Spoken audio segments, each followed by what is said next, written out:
All right. So another important part to remember when you're interviewing is to understand the STAR method, because during job interviews, a lot of the times they're going to be asking you behavioral questions, right? And they kind of want to see how you would handle common situations that come up in their workplace.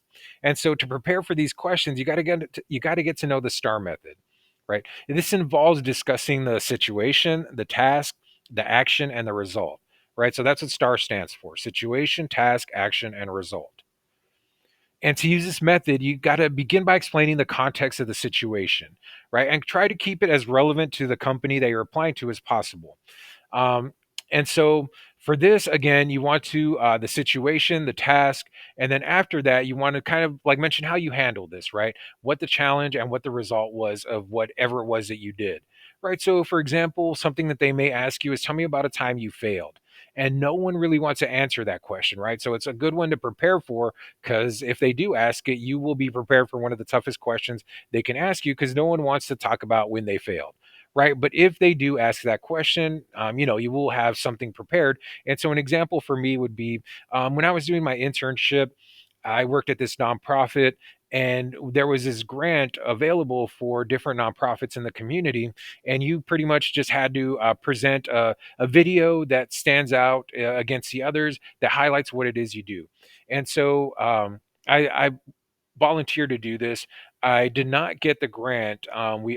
Our nonprofit didn't get the grant, but what I was able to do is I was able to create this video. I taught myself how to do animation and marketing, some basic marketing skills, and I created a series of videos that highlighted what we did for our nonprofit. And because not a lot of the people in the nonprofit had tech skills, marketing skills, or social media skills, it was something that was really needed for the organization, and I was able to do that. And even though we didn't get the grant, I created with my videos so much attention for our organization that we actually were recognized by the city as a nonprofit that gives back to the community. We were able to gain membership because of how many views our social media videos would get. And so that was how I handled that failure. Right, I realized I did not get the money, but I tried to do as much as I could to make that those videos as impactful as possible. Right. So again, that was a situation, the task, the action that I took, and then the result that I got. Right. So that is the STAR method. Make sure you dress appropriately for your interview. Again, make sure that when you're making a good impression, you got to dress the part, right? And try reviewing the company's website and social media profiles just to see the way people are dressing, right? The way they dress is the way you want to dress, or maybe a little bit above that, to make sure that you are making an impression. In most cases, business casual outfit, such as dress pants with a professional shirt or a business formal suit, will work best, again, depending on the job that you are interviewing for. Think about your questions in advance. Although interviewers often ask more questions than they answer, the expect candidates to have their own questions, right? Try preparing these in advance, and that's why it's really good to research the company so that you know what it is that they're doing, what issues they may be having, and you can ask questions to highlight those things, right? To let them know, hey, I cared, I researched, I put in the effort, and if I putting this effort into the interview, I will be doing this for the job, right?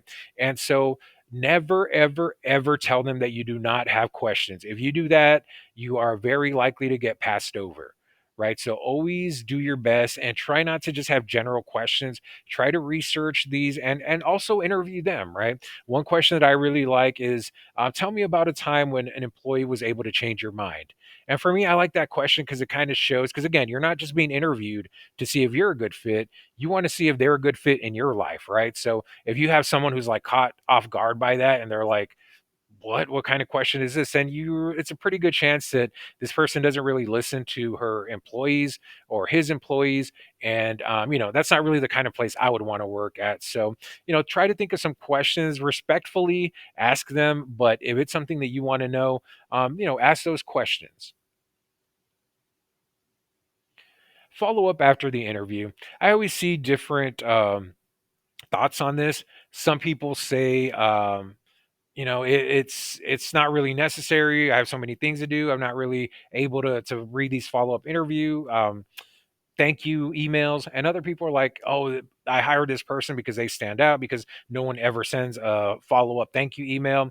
And some places they don't even give you their email, so it's hard to find the people that interviewed you, right? So try to get a feel for the situation, and it doesn't really hurt too often to send that follow-up interview, that interview follow-up, unless you're very pushy and you're sending them out like 3 times a day, then it might be a bit much, right? But it's never really going to be frowned upon too much if you thank the people for their time, their